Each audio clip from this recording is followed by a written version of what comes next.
দর্শক, অ্যাকশন শুরু হয়ে গেছে। গদিচ্যুত শেখ হাসিনার উপদেষ্টা সালমান এফ রহমান এবং আইনমন্ত্রী আনিসুল হক দুজনই আজ গ্রেপ্তার হয়েছে।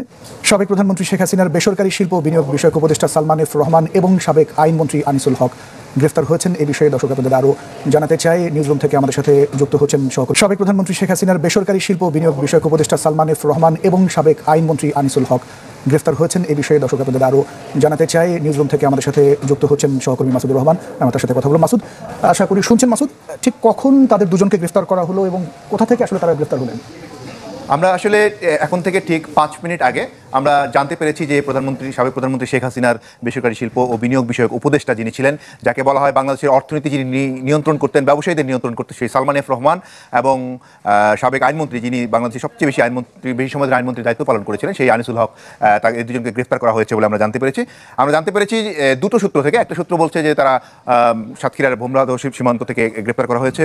আরেকটি সূত্র ঢাকা মেট্রোপলিটন পুলিশ কমিশনার সূত্রে আমাদেরকে যেটা জানানো হয়েছে সেটি হলো যে নৌপথ দিয়ে পালানোর সময় এই দুজনকে সদরঘাট থেকে গ্রেপ্তার করা হয়েছে। দুটি সূত্র দুই দিক থেকে বলা হয়েছে, তবে যেহেতু ডিএমপি কমিশনার আমাদেরকে সবশেষ জানিয়েছেন যে এই দুজনকে গ্রেপ্তার করা হয়েছে, সেই বিষয়টি আপাতত সেই সূত্রটি আমরা নিশ্চিত করে আমরা আমাদের ব্রেকিংটি নিশ্চিত হয়ে ছাড়ি।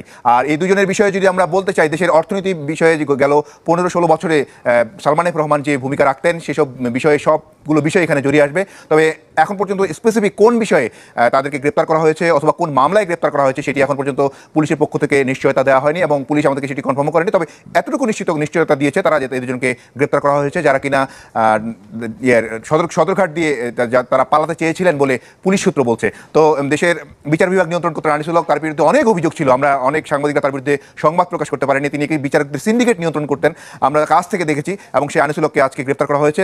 কিছু অভিযোগে, সুনির্দিষ্ট অভিযোগে পুলিশ গ্রেপ্তার করেছে বলে পুলিশ থেকে কনফার্ম করেছে। আর সালমান এফ রহমানের বিষয়ে যদি আমরা বলি, তিনি দেশের বেশি বাণিজ্য বিভাগে যিনি মাফিয়া বলা হয় সেটি তিনি নিয়ন্ত্রণ করতেন, তাকেও গ্রেপ্তার করা হয়েছে। সব মিলিয়ে আমরা হয়তো পরের সংবাদে আপনাকে জানাতে পারবো যে কোন দুটি মামলা তাকে গ্রেপ্তার করা হয়েছে। দর্শক, অ্যাকশন শুরু হয়ে গেছে। গদিচ্যুত শেখ হাসিনার উপদেষ্টা সালমান এফ রহমান এবং আইনমন্ত্রী আনিসুল হক দুজনই আজ গ্রেপ্তার হয়েছে। সকল টেলিভিশনের স্ক্রলে ব্রেকিং নিউজ আকারে দেখানো হচ্ছে, বিভিন্ন অনলাইন ইতিমধ্যে রিপোর্ট চলে এসেছে। বিস্তারিত রিপোর্ট পাওয়া যায়নি কোথা থেকে কিভাবে তারা গ্রেপ্তার হলেন। হয়তো যেটি ধারণা করা হচ্ছে, অনেকেই আশ্রয় নিয়েছেন ক্যান্টনমেন্টে, এবং সেনাপ্রধান আজকে জানিয়েছেন যে তাদের জীবন রক্ষা করার জন্য সেনাবাহিনী আশ্রয় দিয়েছে। প্রাণ ভয়ে অনেকে পালিয়ে সেখানে গেছেন, সেনাবাহিনী সেখানে আশ্রয় দিয়েছে। আশ্রয় দেওয়া মানে এই না যে তাদেরকে ছেড়ে দিয়েছে, তা না, তাদেরকে এক জায়গায় রেখেছে বা ভিন্ন ভিন্ন জায়গায় তাদের নজরবন্দি করে রেখেছে বা আটক করে রেখেছে। এখন আইনানুগভাবে তাদেরকে হস্তান্তর করা হচ্ছে। এতদিন থানা, পুলিশ কোনো কিছুই ছিল না। এখন সেই কার্যক্রম শুরু হওয়ার পর এখন আস্তে আস্তে এই বিতর্কিত মানুষগুলোকে, যারা নানা অপরাধের সঙ্গী, যারা গত 15 বছরে এই দুঃশাসন টিকিয়ে রাখার জন্য নানা অপকর্ম করেছে, সালমান এফ রহমানের ব্যাপারে যদি আলোচনা করেন, আনিসুল হকের ব্যাপারে যদি আলাপ করেন, এদের অপরাধের কোনো শেষ নেই। সালমান এফ রহমান শুধু শেয়ার বাজার ধ্বংস করেনি, ব্যাংক পাড়া একদম লুটে পুটে খেয়েছে। ব্যাংক অ্যাসোসিয়েশন করে পুরো ব্যাংকগুলো তাদের নির্দেশে, সালমান এফ রহমানের নির্দেশে পরিচালিত হতো, এবং বিদেশিদের সাথে নেগোসিয়েশন, সমস্ত কিছু, কোনো কিছু সরকারকে বোঝানো, প্রধানমন্ত্রীকে বোঝানো, কোনো কিছু তো করেইনি। বরং এরা অরাজনৈতিক হয়ে, যাদের জীবনে ব্যাকগ্রাউন্ড কোনোদিন আওয়ামী লীগ ছিল না, শেষের দিকে দেখা গেছে যে এরাই হচ্ছে আওয়ামী লীগের হর্তাকর্তা, এরাই সরকার চালাচ্ছে। এবং শেখ হাসিনার কাঁধে ভর করে, শেখ হাসিনার আশ্রয় প্রশ্রয় মদদে এরা হচ্ছে মানে টাকার কুমির, শত শত কোটি টাকা তারা বিদেশে পাচার করেছে। এই দুষ্কর্ম, অর্থনৈতিক দুরবস্থা, লুটপাট, টাকা পাচারের দায়ে অভিযুক্ত সালমান এফ রহমান ধরা পড়েছে। আর আনিসুল হক, আমি বলবো যে একটা ঠান্ডা মাথার একেবারে খুনি। সে আইনকে কিভাবে অপব্যবহার করতে হয়, আইন দিয়ে কিভাবে বিরোধী দলকে সর্বশান্ত করতে হয়, তার প্রতিটি মানে ধাপে ধাপে হচ্ছে তার হলো অবস্থান।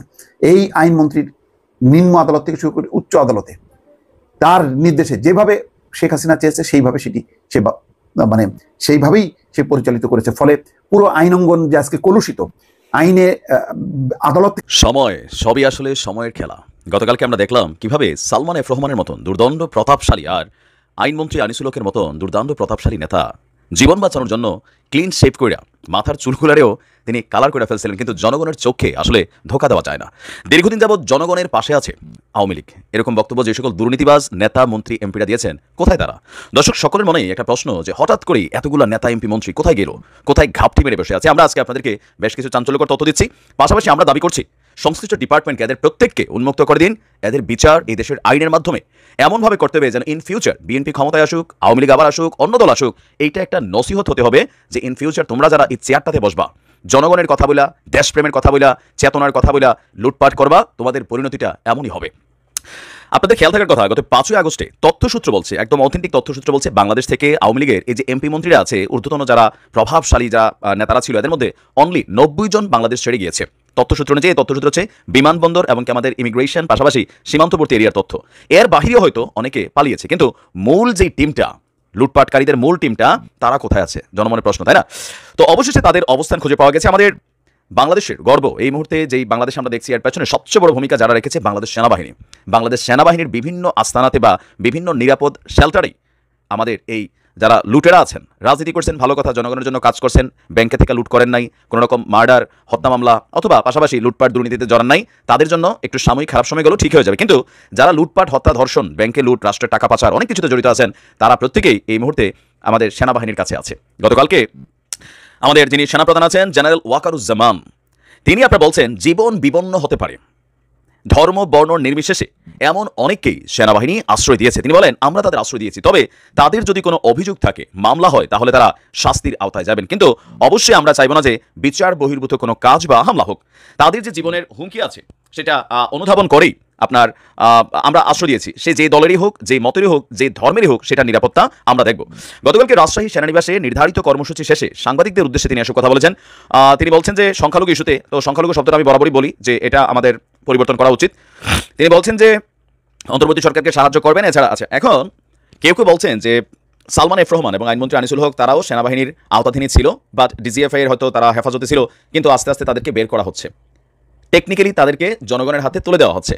আমি আমার জায়গা থেকে সবসময় বলি, দেখেন আমরা যারা বিভিন্ন দলগুলোর সাপোর্টার আছে, আওয়ামী লীগ, বিএনপি বা অন্যান্য দলগুলোর, যারা আমরা প্রবাসে আছি বা দেশেও আছি, বেশিরভাগ আমরা যারা প্রবাসে আছি, আমরা কিন্তু ভাই একটা সুন্দর বাংলাদেশ চাই। আমরা চাই আমাদের দলগুলোকে মানুষ ভালোবাসুক, আমরা চাই আমাদের দলের নেতাদেরকে মানুষ ভালোবাসুক। কিন্তু দুর্ভাগ্যজনকভাবে বাংলাদেশের রাজনীতি করা, আপনি এই যে বিদেশে আসছেন, আপনি আসার পরে যখন দল নিয়ে একটা সমালোচনা করবেন, একটা অন্যায় দুর্নীতি লুটপাট দেখে আপনি একটু প্রতিবাদ করবেন, আপনাকে থামিয়ে দেওয়া হবে। কোথায় আজকে আনিসুল হকের সেই পাওয়ার? কি পরিমাণ ডিস্টারবেন্স আমি বা হয়েছি এই সংশ্লিষ্ট ডিপার্টমেন্ট দ্বারা?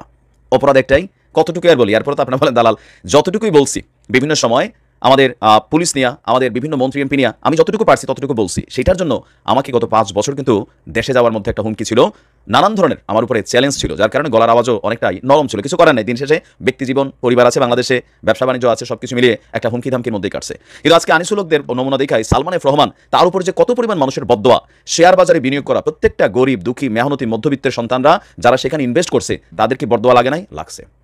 আজকে বাংলাদেশের যেই সকল এমপি মন্ত্রীরা দুর্দান্ত প্রতাপশালী ছিলেন, বিশেষ করে সাবেক স্বরাষ্ট্রমন্ত্রী আসাদুজ্জামান খান কামাল, তার বিচার জনগণের হাতে ছেড়ে দেওয়া উচিত। কারণ রাষ্ট্রের আইনে এরকম বহুত ফাঁসির আসামি আছে, যারে দিয়ে আমার সাথে প্রশাসনের প্রথম ধাপটাতে ভেজাল তৈরি হয়েছিল ওসি প্রদীপ। সেই ওসি প্রদীপেরই ফাঁসির আদেশ হয়ে আছে, ফাঁসি তো আর হয় না। তো এই সালমান এফ রহমান বা যারাই আছে, বিশেষ করে সাবেক স্বরাষ্ট্রমন্ত্রী, এই লোকটার কোনো ক্ষমা নাই, তাকে অ্যাজ সুন অ্যাজ পসিবল জনতার মঞ্চে ফাঁসি দিয়ে দেওয়া উচিত, অথবা ধরেন আদালতের মাধ্যমে তার ফাঁসি হওয়া উচিত। কারণ এরা ডাবল অপরাধ করছে। প্রথমত দলীয় দৃষ্টিতে এরা অপরাধ করছে কি, যে দলটাকে নষ্ট করার জন্য, ক্ষমতাকে পুঞ্জীভূত করার জন্য, পুলিশ বাহিনীকে দানব বাহিনীতে পরিণত করার জন্য এই স্বরাষ্ট্রমন্ত্রীর মতন মানুষগুলো দায়ী। মিসগাইডেড করছে এরা প্রশাসনকে, জনগণ পুলিশ মুখোমুখি দাঁড় করে দিয়েছে। আর দেশের দৃষ্টিভঙ্গি যদি দেখি, এতগুলা বাচ্চার জীবন মরছ, মানে লাশ পড়ে গেল, তারে ফোনে দেখানো হইতেছে আর সে দেখতেছে, ভাবা যায় কোনো প্রতিক্রিয়া আছে কালামাগুরের চেহারায়? কোথায় গেছেন আজকে সবাই? তো আমি বাংলাদেশ সেনাবাহিনীর উদ্দেশ্যে, আমাদের গর্বিত দেশবাহিনীর, দেশপ্রেমিক এই বাহিনীর উদ্দেশ্যে বলবো, একটা সাময়িক ট্রমা ছিল, এখনো কিছুটা আছে, তবে এদের প্রত্যেককে আইনের আওতায় আপনারা তুলে দেন। কারণ এদের বিচার হওয়া দরকার, নয়তো আগামী দিনে যেই রাষ্ট্র ক্ষমতায় আবারও আমরা যে 53 বছর আওয়ামী লীগ বিএনপি খেলা খেলতেছি, এই খেলাতে প্রত্যেকে আসতেছে, প্রত্যেকে যাচ্ছে, দল ক্ষমতা নাই, বিদেশ, আবার দল চলে আসলে এরা দেশে আসে, আবার লুটপাট দুর্নীতি এই জায়গাগুলো করে। কিন্তু একটা এক্সাম্পল সেট করা দরকার। আমরা যারাই রাজনীতি করি, যেই দলেরই করি, যারা দলকে ভাইঙা ধান্দাবাজি না করে, যারা দলকে ভাইঙা লুটপাট না করে, অবৈধ প্রভাব প্রতিপত্তি না খাড়ায়, প্রত্যেকটা দলের কর্মী, দলের কর্মকাণ্ডের জন্য কিন্তু লজ্জিত হই আমরা। কেন লজ্জিত হই? কারণ দল যখন ক্ষমতায় বসে তখন কাউরে চিনে না, খালি কয় জনগণ পাশে আছে। এই যে গতকালকে 15ই আগস্ট নিয়ে সাবেক প্রধানমন্ত্রী শেখ হাসিনা তিনি বললেন জনগণকে পাশে আছে, জনগণ এই দেশে 35% যে আওয়ামী লীগের নির্দিষ্ট কোটা ছিল সেটা তো কমে গেছে। কেন কমে গেছে? ওই যে লবিং, যারা দলের তেগি নেতা কর্মী ছিল তাদের কোথাও জায়গা নাই, উল্টা নিজের দল ক্ষমতায় থাকাকালীন নিজেই মামলা খাইয়া দেশ ছাড়া হয়েছে। যারা দলের অন্যায়গুলো নিয়ে কথা বলছে তারা দেশে ঢুকতে পারে না, আমি নিজেই তো একজন। এগুলো কেন হয়েছে? কারণ আপনারা ক্ষমতাটা পাওয়ার পরে যারা দলের জন্য ভালো শুভাকাঙ্ক্ষী, যারা দলটাকে পজিটিভলি ভাইব করতে চাইছে, বিএনপি আমলিক সেম। আপনি বিএনপি ক্ষমতা আসলে আপনি যে তারিক জিয়ার একটা অন্যায় নিয়ে অথবা কোনো একজন মন্ত্রীর অন্যায় নিয়ে কথা বলবেন, এটা তো সোজা না। বাট সেই দিনটা আমরা চাচ্ছি যেখানে আমরা প্রত্যেকেই দল করি, বাট নিজের দল যদি কোনো অন্যায় করে সমালোচনা করে, যতটুকু আমাদের যার যার জায়গা থেকে বলার সুযোগ আছে ততটুকু বলার অধিকার আমাদেরকে দিতে হবে। আইনিভাবে হয়রানি করা যাবে না। এই আইন মন্ত্রণালয়কে কাজে লাগাইয়া এই আনিসুল হক তো আমার বিরুদ্ধে অনেক ধরনের কাহিনী করছে না? করছে। এই বেনজিরের ক্ষমতা থাকাকালীন, এর আগে আইজিপি থাকাকালীন যারা ছিল ডিস্টার্বেন্স করছে, ডিবি হারুন ডিস্টার্বেন্স করছে। তো কোথায় আজকে তোমাদের ক্ষমতা, প্রভাব, প্রতিপত্তি? জনগণ সামনে পাইলে গণধোলাই দিয়ে শেষ করে ফেলবে। এসব আবর্জনা শেষ করে ফেলাই উচিত। যারা রাজনীতিকে ঢাল হিসেবে ব্যবহার করে রাষ্ট্রটাইল লুট করছে, টাকা পয়সা মারছে, মানুষের জীবনকে আয়নাঘরের মধ্যে বন্দী করছে, প্রত্যেকটা মানুষ যে যেখানে কানেক্টেড, প্রত্যেকের দৃষ্টান্তমূলক বিচার হওয়া উচিত। এই দেশে বিচারহীনতার সংস্কৃতি তৈরি হয়েছে। সেই সংস্কৃতি থেকে বের হয়ে এই দেশে যে বিচার হয় সেই ভয়টা এখন কাজ করতেছে কার মধ্যে? আওয়ামী লীগের নেতাকর্মীদের মধ্যে। কেন? 15 বছর লুটপাট, অন্যায়, দুর্নীতি যারাই করছে এক একটার পাশার ভিতরে ঝোলঝোল ফিল হচ্ছে। তবে যারা রাজনীতি করছে মানুষের জন্য, আওয়ামী লীগ করছে, তারা কিন্তু এলাকাতে আছে, সম্মানের সহিতে আছে। কারণ মানুষ ভাই অত্যাচারীকে হজম করে না, ভালো মানুষের সবাই মূল্যায়ন করে। শিক্ষা নেন। আর সেনাপ্রধানকে বলবো যে আপনি অতি দ্রুতই আপনার হেফাজতে যে সকল এই লুটেরারা আছে এদেরকে আইনের আওতায় তুলে দিন অথবা জনগণের আদালতে তুলে দিন। তবে সেনাবাহিনীর দায়িত্ব নিরাপত্তা দেওয়া। তিনি বলছেন যেই দলেরই হোক, যেই মতেরই হোক, তাদেরকে নিরাপত্তা দেওয়া, এটা হচ্ছে আইন শৃঙ্খলা বাহিনীর কাজই। তো দেখা যাক বাকিদের আমলনামা কখন সামনে। প্রিয় দেশবাসী, শুরু থেকে শেষ পর্যন্ত যারা এই ভিডিওটি দেখেছেন সকলকে জানাই অসংখ্য অসংখ্য ধন্যবাদ। যারা এরকম নিউজ ভিডিও পেতে পছন্দ করেন তারা অবশ্যই এই চ্যানেলটি সাবস্ক্রাইব করে পাশে থাকা বেল আইকনটি বাজিয়ে দিবেন। যারা এখনও এই ভিডিওটি শেয়ার করেননি, এই ভিডিওটি দ্রুত শেয়ার করে সকলকে দেখার সুযোগ করে দিন। আজকের মতন এই পর্যন্ত, দেখা হচ্ছে পরবর্তী কোনো ভিডিও নিয়ে ইনশাল্লাহ।